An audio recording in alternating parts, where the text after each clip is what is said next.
What's good, everybody? It's the Cloud with Cap Show. Shout out to my Indiana Pacers taking off, finally tying the series 2-2. This is what we needed. I told you guys it would go 7 games.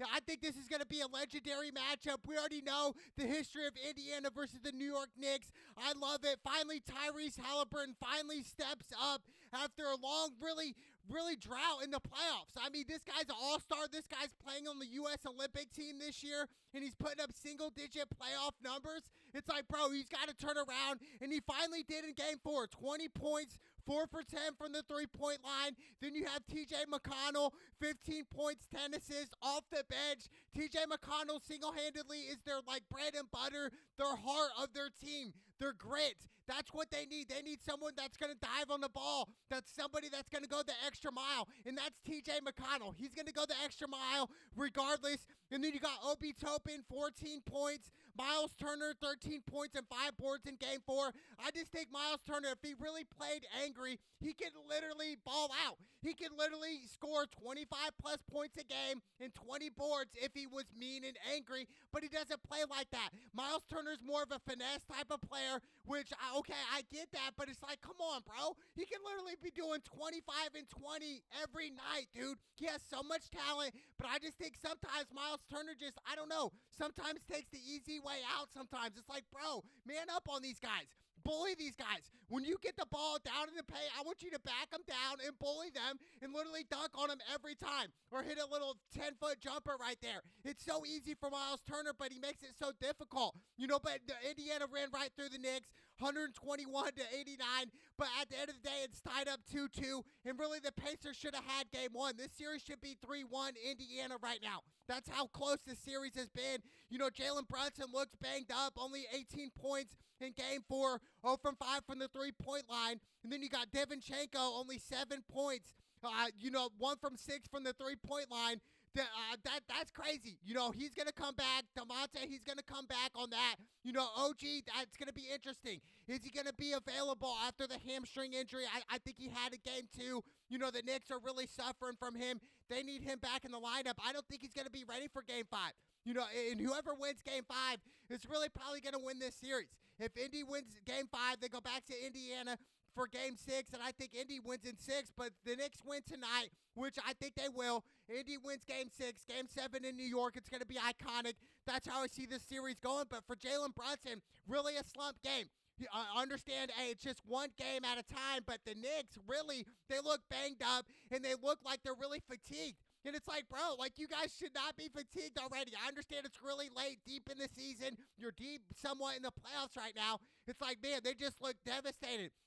At the fourth quarter, they're just on the sideline on the bench. Like, man, they look drained. They look like all their energy sucked out of them. It looks like really Indiana could really take this series here. And I think the Pacers could win this series right here in Game 5 if they stick to the game plan. If Tyrese Halliburton plays like we're accustomed to, him putting up 20-plus points a game, that's when Indiana's going to win. And a lot of the role players, I think the role players are better on Indiana than the New York Knicks. But the Knicks' injuries are the key factor here. If OG's going to be out, I think Indiana steals Game 5 and goes back to Game 6. I really do. I can't wait for that matchup. But, Indiana, I would love to see them win Game 5. That's a huge matchup. I can't wait for this. This is the best series out of all the playoffs right now. It's definitely Indiana versus New York Knicks. And then we got the Dallas Mavericks versus OKC. This series is tied 2-2. The Mavs give up a 14-point lead last night. That's crazy, dude. How do the Mavs give up a 14-point lead? I'm looking at the Mavs and Luka and realizing, man, you guys had an opportunity to go up 3-1 against the number 1 seed out west in OKC, and you guys blow it. How are you guys going to blow this opportunity right here with Luka, Kyrie, and not to mention P.J. Washington is playing out of his mind right now. I haven't seen P.J. Washington play like this in the regular season, but giving up a 14-point lead, crazy. But SGA had 34 in Game 4, which is insane, which I thought he should have been MVP. P.J. had 21, so he snapped off. But I just think right now OKC's the younger team. They have fresher legs. We look at Luka, he looks banged up. Luka moves at his own pace, which is good for the NBA, but really just moves really awkward. It's like Luka's probably not going to be around in 10 years, to be honest with you. It's just like the body looks banged up. He's always falling on the ground, kind of fragile in a way. I mean, Luka's a great player, but a triple-double, 18 points, 12 rebounds, and 10 assists for Luka. Kyrie had 9 and 9, but I think right now the Mavs have to win Game 5. If OKC goes up 3-2, it's probably wraps. Even though I said this was my lock pick all year, all series in the playoffs this year, was definitely the Mavs over OKC. That was my lock pick, and I'm sticking to it still. But after them giving up a 14-point lead, it's just like, how? How are you guys going to do that? That's just crazy to me. But OKC, like I said, the younger team, they really are. It's just they got that young legs in them. You know, SGA is their single-handedly best player. I think he should have won MVP of the league. If not, he's going to match up. It's going to be interesting to see who wins the Denver versus Minnesota. That's going to be interesting. But right now, it's looking like OKC still in Game 4. I think this is anybody's game, but I'm still sticking to the Mavs. I think they need to stick to their MO. I think Luka needs to play nice. I think Kyrie needs to get the ball more in the second half. I think Kyrie and Jason Kidd need to come up with a game plan and say, hey, Kyrie's been in these big moments. Back in 2016 when he hit the 3 on Steph Curry to go up 3 in Game 7 against Golden State. Those type of plays, that's what we need Kyrie to do late game. I don't want the ball in Luka's hand late game, even though Luka's a great player. I'd much rather have a guy experienced like Kyrie, a champion himself, who's been through the trenches, who's been through the biggest lights on stage, and that's Kyrie. And I think the Mavs need to go to Kyrie late, and they failed to do that in Game 4. So I think Kyrie right now, single-handedly, can really take this series over in Game 5. I expect Kyrie to really go off here. When I mean go off, scoring over 24 points. He's been in single-digit numbers recently in the past 4 or 5 games against the OKC Thunder. So I think right now Kyrie's an X-Factor type of player. PJ Washington's going to do his thing. He's been balling out. But SGA, who's going to guard SGA? Obviously, nobody in the league can guard SGA right now. I mean, this kid's a superstar in the making. I think he should win MVP next year, but it's crazy. Averaged 31 points in the league, and yet they don't give it to him. They give it to Jokic. I understand Jokic is a great player, but come on, bro. SGA should have easily won MVP this year. That is crazy, and I think he's really saying he's out here. He's got a chip on his shoulder, and he's saying, I should have won MVP. This is my time. This is my team. We're the number 1 seed for a reason, and they showed it last night. So shout out to OKC, man. They came back down 14 and stunned the Dallas Mavericks in Dallas. Huge win. A huge win by the OKC Thunder. And then we got the Boston Celtics versus the Cleveland Cavs. Easily, by far, the Celtics have the easiest run to the finals. By far.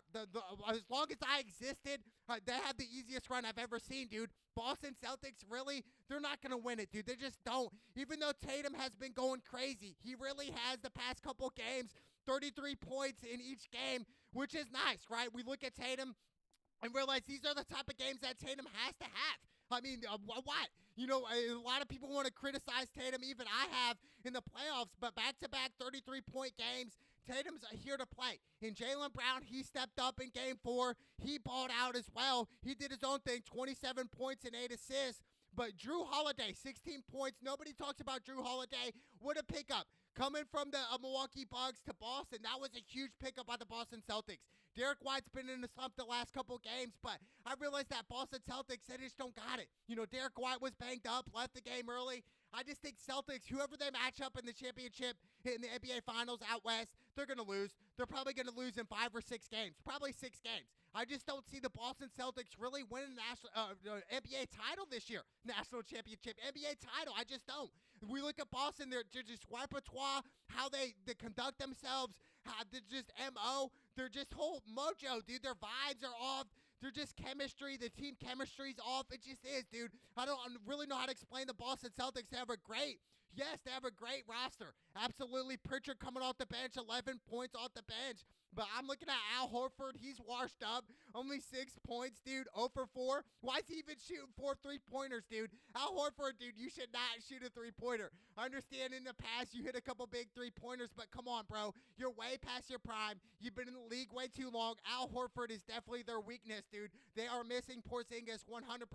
The Boston Celtics, mark my words, They will not win the NBA Finals this year. They just won't. This is the end of the Boston Celtics. I think they're going to split them up. I think Jaylen Brown's going to request a trade, or Tatum, one of the two. I just think when you got two type of players like that can score on anybody, it doesn't match well. It just doesn't, dude. And Jaylen Brown's a little bit different than Jason Tatum. Even though Jason Tatum has way more upside than Jaylen Brown, Tatum's been balling out. He's been doing his thing recently. I'll give him that. Double-double in Game 4, 33 and 11. Same thing in Game 3, double-double. But I'm looking at the Celtics and realizing, bro, they didn't even have Mitchell. The Cavs, Mitchell was out with the calf injury, and they still were close. So, man, they had to play the Miami Heat, who were banged up. Have Butler was out. And then they played the Cavs without Davion Mitchell, Donovan Mitchell. It's just really, man? It's dude, the Celtics have they have no grit whatsoever, dude. Pritchard's their only grit player. And I'll give Derek White some credit, but Al Horford's washed. They got Jason Tatum. There's just no offensive flow whatsoever. The Celtics are not going to win. Mark my words. I'm just telling you right now, they're not going to win. And then we got one of the best series besides the Pacers and the Knicks. It's definitely the Minnesota Timberwolves and the Denver Nuggets. It's crazy. I kind of bought in that the Denver Nuggets were done. I thought they were done. They were washed up. That's it. It's over with. But no, they're down 2-0. They go into Minnesota and win 2 games in Minnesota. Now this series is tied up 2-2. It's very interesting. It really is. And to me, it's just man, how can we doubt the defending champions in Jokic? Jokic had 35 points in Game 4 with Anthony Edwards 44 points in Game 4. And then you had Aaron Gordon 27 in Game 4. Straight went crazy. Mike Conley had 15 points and 9 assists in Game 4. But at the end of the day, Jokic is that key factor here. Jokic is going to get his. Anthony Edwards and Jokic are going to cancel each other out. We know what they're about. They're going to put up big numbers. We know that. Jamal Murray, he had 19 points and 8 assists in Game 4. Went crazy. Rudy Gobert had 11 points and 14 boards. Karl Anthony Towns had 13 points and 12 boards in Game 4. It looked like, really Minnesota should have won this game. But, at the end of the day, the bread and butter right now with Kyler Murray, not the quarterback, Jamal Murray and freaking Jokic, these two right here, man, I'm telling you, if they play on their repertoire and just the whole Aaron Gordon, just their whole roster, dude, you got Braun coming off the bench. I just think right now the experience is playing a huge factor in this series. And I think, the Denver Nuggets, to write them off, the champions they are, when they went down 0-2, losing 2 at home, everybody, all the experts were saying it's over. Minnesota's going to win in 5. It's over, it's wraps, that's it. But, hey, at the end of the day, these are the defending champions. We cannot underestimate them. And I feel like the media 100% underestimated the Denver Nuggets. Always fade the media. When you're sports betting, typically fade what the media is going to tell you. They're going to tell you the wrong things typically. And they said, hey, Denver Nuggets are done. They're written off. That's crazy, right? Jokic heard the noise and said, you know what? We're going to come out and ball out. We really are. Even though Anthony Edwards has been going crazy. He's a baller. I understand he's the baby Jordan, but he hasn't won anything yet. So, we got to realize we judge athletes off their championships, their accolades. How many championships have they won? Anthony Edwards is still young, has the future ahead of him. 100%, he could be the face of the NBA. 100%. He could even play in the NFL. That's what's crazy. Anthony Edwards could have played in the NFL, in the NBA, a multi-athlete, like a Deion Sanders type of athlete, a freak, dude. Once in a generational lifetime type of athlete. That's what Anthony Edwards is, man. So homage to him. But, we have to understand Minnesota's stacked up. Karl Anthony Towns, you got Rudy Gobert, but Jokic is still putting up 30-plus points on these boys. That's the difference, and that's the MVP coming out. So I'm not going to, take away anything from Jokic saying SGA should have won, which I still stick to that. But right now, I'm telling you, Jokic is out here. He's hungry. He wants another championship. He wants to go back-to-back. Game 5 is going to be very interesting. I think whoever wins Game 5 is going to win this series. That's how I look at this series, how it's played out. Both teams losing away, and winning, both teams winning away, losing at home, which is crazy, right? It's typically you win the home games, but no, in this series, they won the away games. That's what's interesting about this series, man. I can't wait. I think this is the most intriguing series besides the Indiana Pacers, New York Knicks. But Minnesota, dude, I'm telling you, they're coming. Mike Conley, homage to Mike Conley from Indiana. Indiana boy, still in the NBA. He's been in the NBA since like 07, 08, dude. Like, that is crazy. That's a long time. We're coming up on 2 decades here. Like, that's insane. So, homage to Mike Conley. A couple years ago, he's the highest paid NBA player. So, homage to Mike Conley. But I'm telling you, Jokic, Anthony Edwards, I cannot wait for this matchup tonight. That's going to be interesting. But the best matchup, my Indiana Pacers, man, they're going to New York Knicks tonight. They're going into New York. We need to take Game 5. I think if the Indiana Pacers win Game 5, we're going to win in 6. Now, if we lose Game 5, obviously it's going to go 7 games. I just think the Pacers were more healthy, were fresher legs than the New York Knicks. We look at the Knicks, they're banged up. OG's still banged up with a hamstring injury. I'm just looking at the Knicks, what I saw in Game 4. They just look depleted. They look like they're fatigued. It looks like they're ready to hit the tap-out button. You know, ready to say, I'm done. That's it, dude. Like, our season's almost over. Like, they wanted to give up almost. Like, that's what the facial expressions told me. It's like, man, the New York Knicks, they need to turn it around. They need to be hungry tonight. They need to come out. If not, the Indiana Pacers, Tyrese Halliburton is going to run right through them. But I expect Game 5 tonight. I expect Jalen Brunson to have a huge game. This is another game where you should bet on his over in points. I think it's 31, maybe 30 and a half. You need to bet on the over on Jalen Brunson tonight. Jalen Brunson's going to eat. We know that. And this game's going to be super close. I don't think it's going to be a blowout whatsoever. I think this game is going to come down to the wire. I think it's going to be like a 95-96 type of game. Somewhere in there. I can't wait for this matchup, but I'm going with my Indiana Pacers Game 5. Tyrese Halliburton, all the role players off the bench, topping. You got Miles Turner. I want him a big game. I want Miles Turner to play angry. I want him to get a double-double. I want him to run right through the New York Knicks, who are hurt, who are injured, who are fatigued. So I want to see the Indiana Pacers run right through the New York Knicks. I cannot wait. It's the Cloud with Cavs show. Let's go!